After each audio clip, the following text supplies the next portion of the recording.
Welcome to another episode of the Commerce Lab by Ecomcy, the place of everything related to Amazon FBA and e-commerce. My name is Vincenzo Toscano, founder and CEO of Ecomcy, and today we'll bring you another session of questions and answers. And this is basically the session where we're going to be discussing all the questions we've been receiving for the last week. Also, this is going to be basically an opportunity for everybody that want to jump in as every Tuesday to ask your questions in live. And actually, today I want to start a new segment on the podcast where basically, as I've been saying over the last couple of episodes, I also would like to basically make sure that every single week before we start the questions and answers section, highlight some of the main news I have seen in the space, things that I think are going to be relevant for you to know. And I think it's going to be another value. I think it's always good to be on top of everything in terms of the Amazon game. What are the updates? What is people doing? Strategies, new tools, and then from there, I think you guys can make your own conclusion in terms of how that is going to affect your business and how you can learn from that. Okay, so before I jump into that section, I also want to remind you that yesterday we dropped a new episode as well with Daniel from C, and actually it was a great episode when it comes to expanding globally. Basically, C is a company that helps with everything that has to do with compliance, logistics, shipments, and all of that. And I think you guys, if you're looking to expand to our marketplaces, I think you're gonna find a lot of value out of it, especially if you're looking to expand within Europe. Okay, awesome. So let's jump straight away into the first section, which is gonna be this kind of hybrid approach, I would call it. Which is gonna be the news. Is other episodes we're gonna talk around strategies, more like right now actually strategies that are coming from the question, strategies that I have seen and I would like to discuss, and then we jump into the questions. Okay, so I think the first thing that I would like to cover as a new I have seen in the space is actually become effective in the 31st of August, and basically the Amazon will be authorizing and providing basically prepaid return shipping labels on specific categories. So from my understanding, some of the categories that basically this is being implemented is everything that has to do with a professional dental products, the same with medical supplies, and I think also sexual wellness type of products. Those are the ones that are gonna be included. The basically prepared shipping labels, and this is a new change Amazon is implementing to basically kind of provide a better customer experience within this category. So if you're selling these categories, most likely it is good that you take this into consideration and you track any kind of return metrics around your products to see if you actually see more returns because of this, if you see any kind of performance change, and if you actually can share some kind of experience around this within the comments, it would be nice so we can actually discuss it on future episodes. Okay. The second thing I would like to bring to the table is for sure there are rumors that Prime Day is going to be happening, a second Prime Day. It's going to be happening in October. So this second Prime Day, the reason why the rumor started is because some third-party sellers receive notification that to get access to this exclusive sale event, they need to submit order deals by 22 of July. And then basically all the people that is working with everything that's to do with the fulfillment services, they also were requested by 12th of September to basically ship all inventory in. So I think based on those deadlines that also align with what happened in basically Prime Day in July, which deadlines were also around April and May, we could assume, and this all assumption because there is nothing concrete, that Prime Day could be happening towards the end of October, beginning of November, right? And I think the last thing I wanted to also cover today, there's also a new basically badge Amazon is rolling out that I've seen basically being advertised, and I think if you are within this category, within this criteria, actually you should be taking advantage of that. And that is a small sustainable business program. So this one is basically is happening in the US at the moment. This, you need to be a small business within the US for sure. And then I think one of the main criteria for sure is how your product is made, basically the material, the sustainable process behind that, all the production line and all of that. I'm pretty sure they're going to be very strict when it comes to the criteria to make sure that you actually a sustainable product. And I think as soon as you can, as long as you can prove that you have very low carbon emissions and you have all the, it's similar to the climate badge on Amazon, that you also need to provide some kind of certification to have that. This one is also similar, but it goes by hand to the fact that you are a small business as well. So this can be an extra badge. I mean, we all know that having all these extra badges, such as small business, small communities, and all of that, it can actually add a lot of conversions to your listing, because I mean, it's another value. And when people see your listing that you have those badges, and especially people nowadays that they like to support smaller communities and also small businesses and people that really care about the environment and things like that, I think that that can help you a lot when it comes to building your products and your brand awareness within the Amazon ecosystem. So take advantage of all these badges as much as possible. So I think these were the main three news I wanted to bring to the table. Again, I'm gonna make sure I keep a balance between the news and the questions, so the news don't take the whole episode, and because the questions and answers the main purpose of the episode. But I'm gonna make sure that again I try to bring as much value as possible to. So I'm gonna do the hybrid approach between that and also the other areas regarding strategies and topics that I also would like to cover before we jump into questions and answers.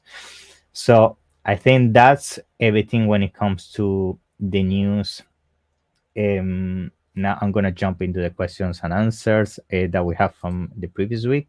And if anybody is basically watching this live right now, want to ask any questions, feel free to jump on. That's the purpose of these sessions. Okay. So let's get started with the first question of the day. So the first question of the day that we have here today is, which site traffic sources you recommend? Yeah, actually, this question we get every single week, I would say, from clients and people. Is basically because outside traffic is something that everybody's talking about. Everybody says outside traffic. Outside traffic is the next thing in Amazon, and it's definitely something that you need to take into consideration. I mean, for sure, it's not gonna be the thing that's gonna save your Amazon business, because at the end of the day, the core things need to be done correctly. And what I mean by the core things is the listing needs to be properly optimized, your images needs to be on point, you need to make sure you're indexing for all the keywords, you need to make sure that you're targeting the right keywords when it comes to PPC, you need to make sure that you fully exploit everything that comes within the Amazon ecosystem features and tools. So once you do that, I think traffic sources, outside traffic sources, is definitely something you need to integrate. But don't go the other way around and try to fix your issues in Amazon with outside traffic, because actually that's going to make the issue worse. Because if the issue then is conversions on the actual offering of the product, there is no outside traffic that's going to save you from that in the long term, at least.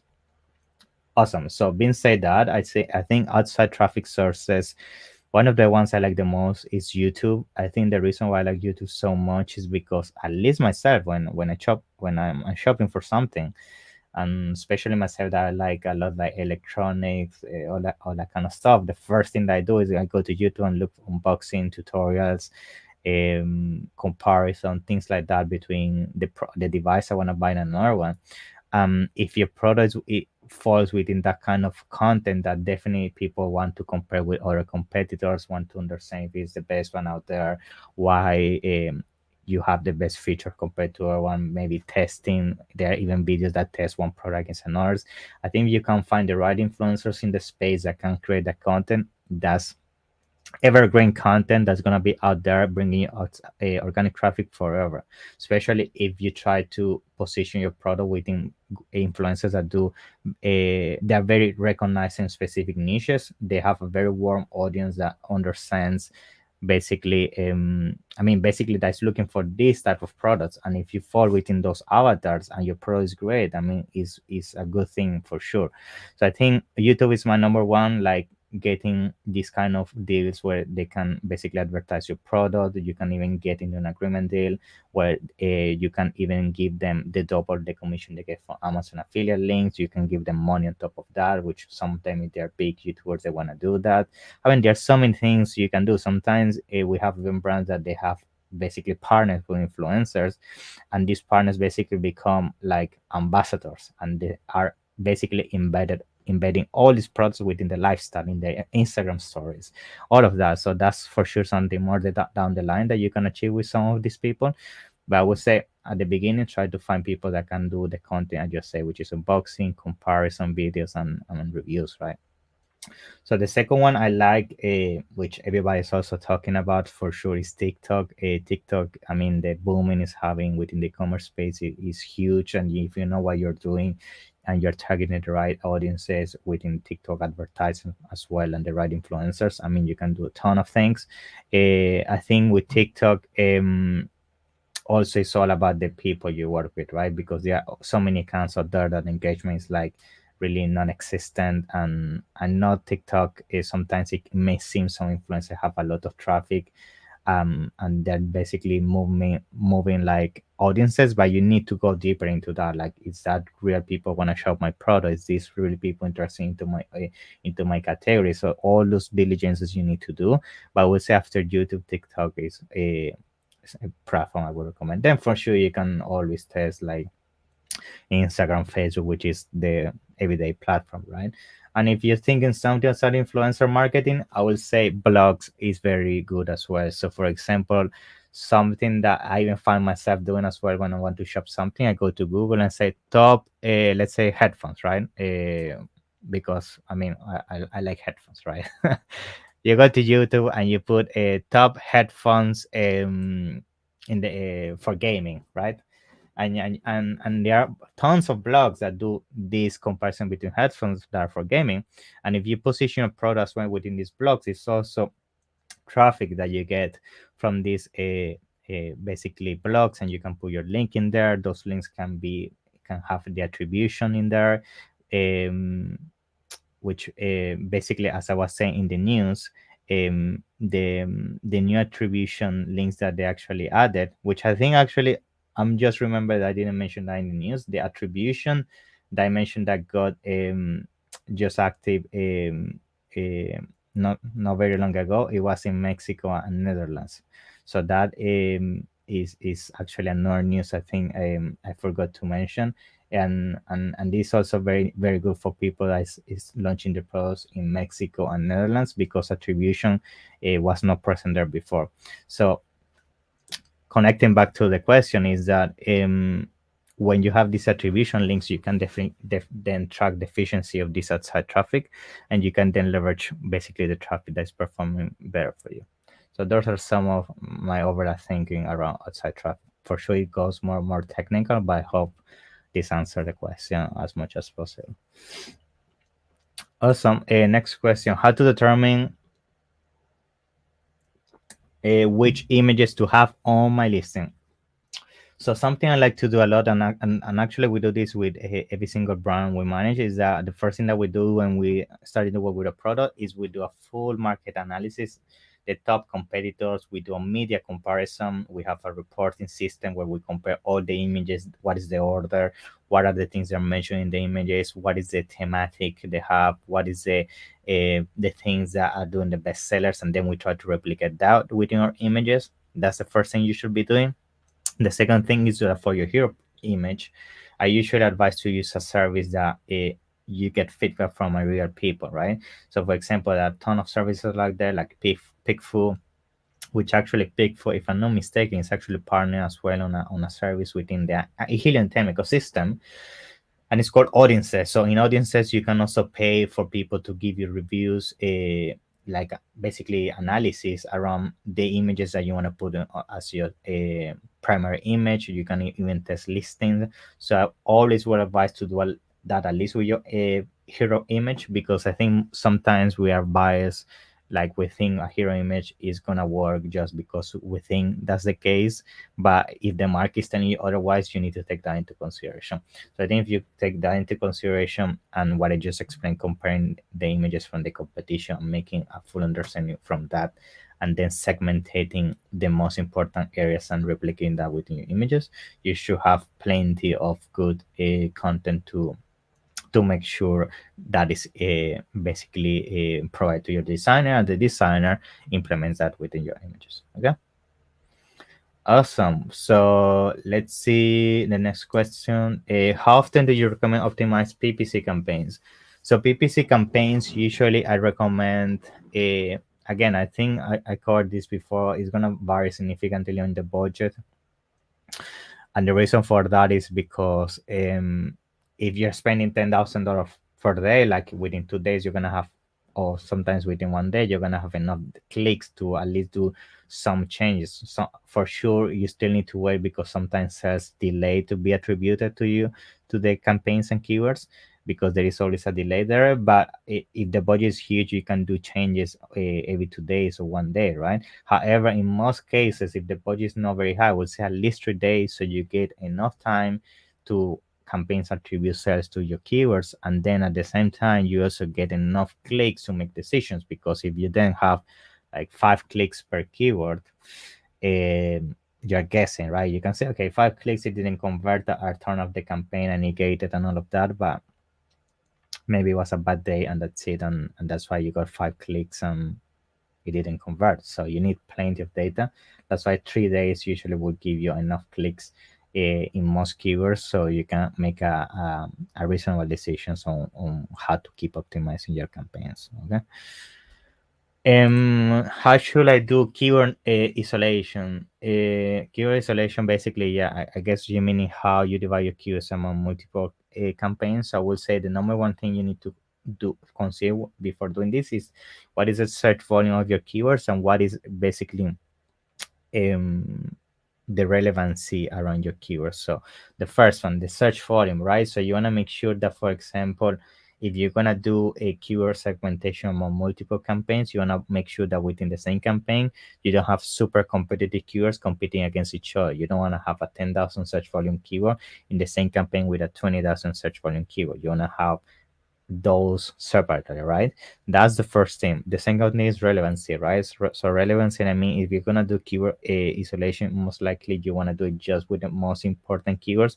You don't wanna do keywords which are very broad, because most likely what it's gonna happen is you're gonna give too much budget um, to a keyword that most likely, if you are just testing a very broad keyword that is not super relevant, it's not gonna be efficient for you. So just do keyword isolation for keywords that you know for a fact that's super relevant, or you have data that has that is backing that those keywords should be moved into their own campaign to then do other things such as placement optimization, like you want to optimize for top placement and things like that. Okay. Next question. What do you recommend in terms of PPC when launching? When launching, I think also it's going to depend on your budget, right? Because if your budget is big, then we can launch a multiple type of strategies at the same time. Like if your budget is big, you can do exact phrase broad, automatic, uh, even sometimes sponsor brands. If your brand already has some presence outside of Amazon, you want to go like really full throttle. But I would say in most scenarios, you want to be efficient. I will always advise to start just with exact, try to push for top placement, and then try to be very aggressive with coupons like 30-40%. And that's basically it's going to replace what people used to do, which is the rebate method, but now with PPC, right? So you're pushing top placement, exact match, 40% coupon, and most likely if you are within a niche that prices are I mean that you're being very price competitive. Like if somebody's selling for $100 and you're undercutting them by $30-$20, trust me, even if you have reviews, you're gonna make people think and stop and look at your review, at your listing, sorry. And if you did a very good job when it comes to listing copy and images, you have pretty much the whole battle won, right? So I think sometimes people, for sure, reviews is very important, but if you then touch the second most important thing for them, which is pricing, you might overcome that initial friction, right? So take that into consideration when launching. I would say that be very aggressive with exact match, push top placement, and get some initial sales. And then after that, I will start launching phrase broad and automatic, because after that, I have already created some kind of leak relevancy in the algorithm within Amazon that my keywords, the ones I'm advertising, is actually converting and generating sales for my product. And that's going to make it easier for the Amazon algorithm to then on the phrase broad and automatic level to find more relevant keywords, right? I'm finding random terms at the beginning because I have no history whatsoever. Okay. Awesome. So next question, how to make sure my listing is fully optimized? So, I mean, the first thing that you should do to make sure your listing is fully optimized, for example, you can use the listing analyzer tool from Human Time. You can just go in there. You can put your listing. It tells you the search volume and the keywords you're covering. The same thing with SongGuru, Data Dive. I mean, all these tools are amazing when it comes to making sure your listing is fully optimized. As a rule of thumb, the number one thing you want to make sure is that you're covering as much search volume as possible. Then you want to make sure that you're covering as many important relevant keywords as an exact match in your title. The same goes with phrases. Then in terms of relevancy, you want to make sure you go from title to bullet points to description to search terms. And then the other thing that you also want to do is that you make sure that when it comes to positioning keywords on your listing, you put the most amount of keywords that are going to give you the biggest opportunity when it comes to ranking, right? So make sure you're adding phrases and keywords that maybe title density, which means not a lot of people using their title are not have opportunity, and then you add in your title because search volume is decent and some people are not taking advantage. So that means it's easier for you to get to page one.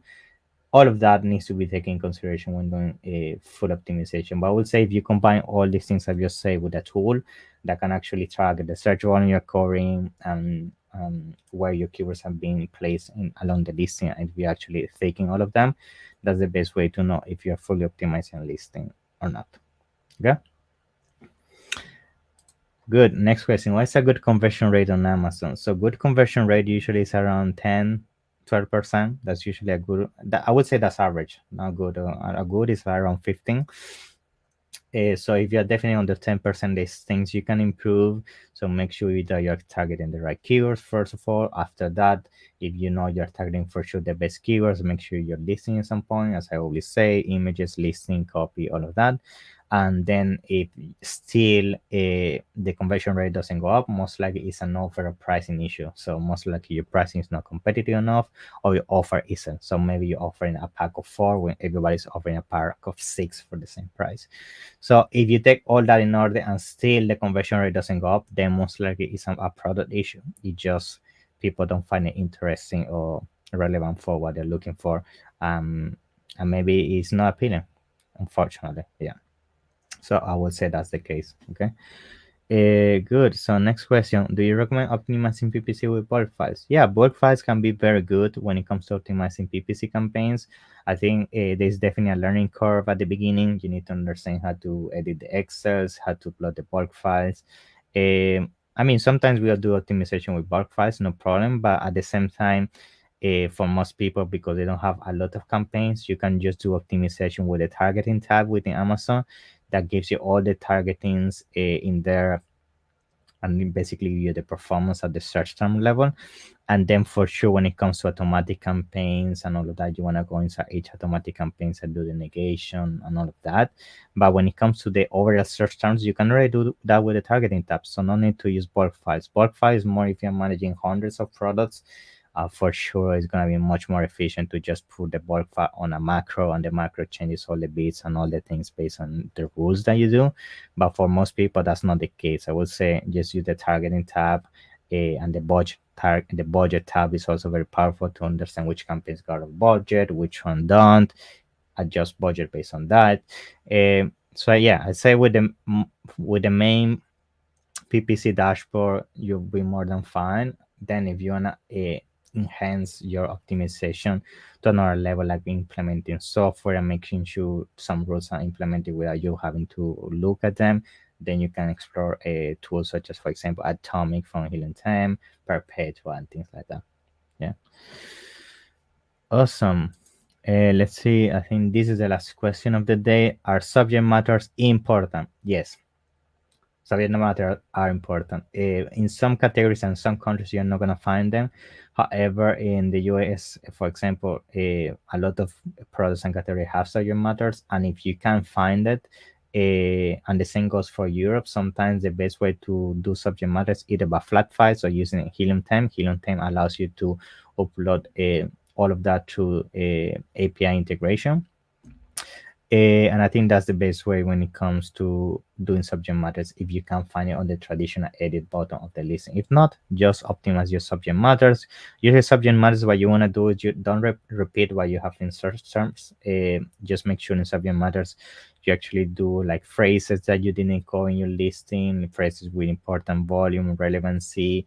And then if you really have nothing to put, then I would say yes. At that point, you repeat keywords because you already cover everything. But most likely there's phrases or misspellings or keywords in Spanish, or for example in the US or other countries, like for example in Canada, keywords in French that you can definitely implement there as well.